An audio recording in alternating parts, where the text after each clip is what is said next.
Hello friends, welcome to our channel NEET Booster Dose. Today I am going to give the master plan or strategy to prepare for NEET biology part. So let's get started.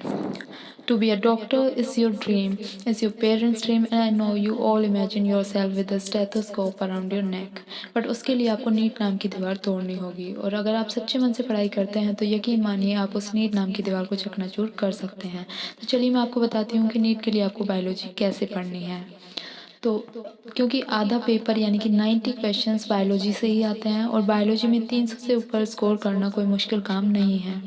अगर आपने biology में अच्छा score कर लिया तो यह आपके selection में बैकबोन का काम करता है, और फिजिक्स और केमिस्ट्री के मार्क्स आपकी रैंक तय करते हैं।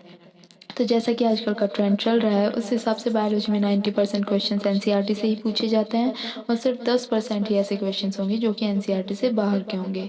पर यहाँ ज़्यादा खुश होने की ज़रूरत नहीं है, क्योंकि 90% क्वेश्चन जो कि एनसीईआरटी से आने वाले हैं वो ऐसा नहीं होगा कि एनसीईआरटी की कोई भी लाइन सीधे उठा के आपसे पूछ ली जाए।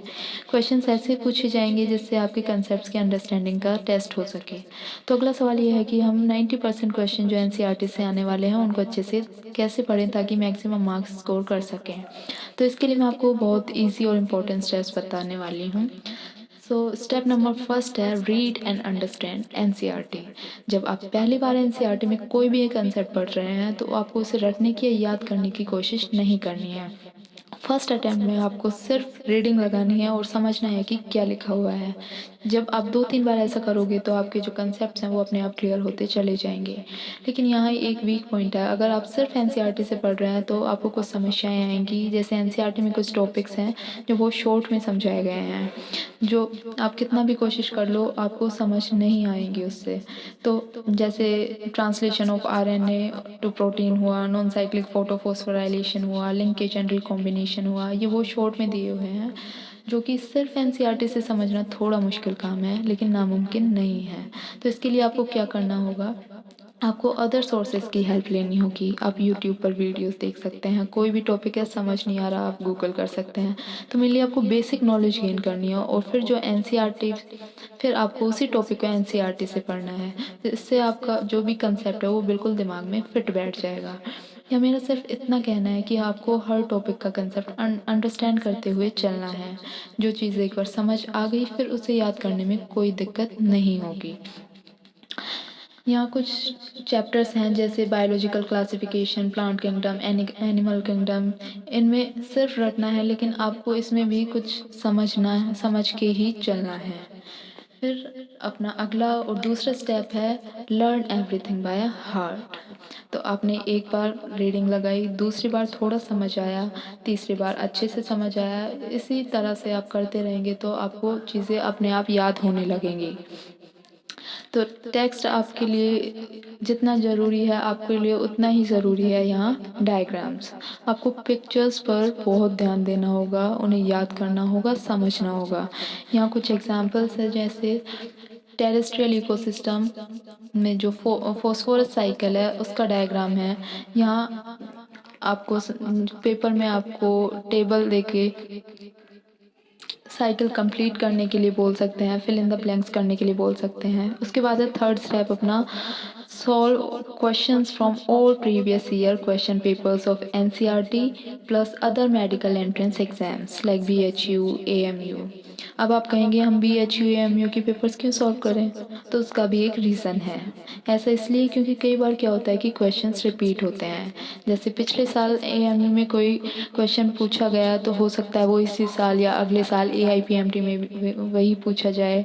अदर स्टेट्स के क्वेश्चन सॉल्व करने से आपको कई बेनिफिट्स मिलेंगे। सेम क्वेश्चंस आपको नीट में मिल सकते हैं। आप जितना ज़्यादा क्वेश्चन सॉल्व करोगे आपके डाउट्स क्लियर होंगे, कॉन्फिडेंस लेवल बूस्ट होगा, आपके एमसीक्यू सॉल्व करने की प्रैक्टिस होगी। तो ये हमने देख लिया कि 90% हमें एनसीईआरटी का कहाँ से और किस तरह से पढ़ना है। अब हम देखेंगे 10% जो कि है आउट ऑफ एनसीईआरटी, वो हमें कहाँ से और कैसे पढ़ना है। तो इसके लिए मैं सिर्फ इतना कहूँगी, आपको मोटी मोटी किताबें लेकर पढ़ने नहीं बैठना है। आपको एनसीईआरटी को ही one and only main book मानना है, और आप जितना टाइम इस 10% के लिए लगाएंगे उतने टाइम में आप फिज़िक्स के आइंस्टाइन बन सकते हैं। तो आपके पास एक लिमिटेड टाइम है, आपको स्मार्ट लेस का यूज़ करना है। आप जो भी ये एक्स्ट्रा बुक वाला टाइम है आप इसको फिज़िक्स और केमिस्ट्री में लगाइए और बायोलॉजी के लिए सिर्फ एनसीईआरटी को ही मेन रखें।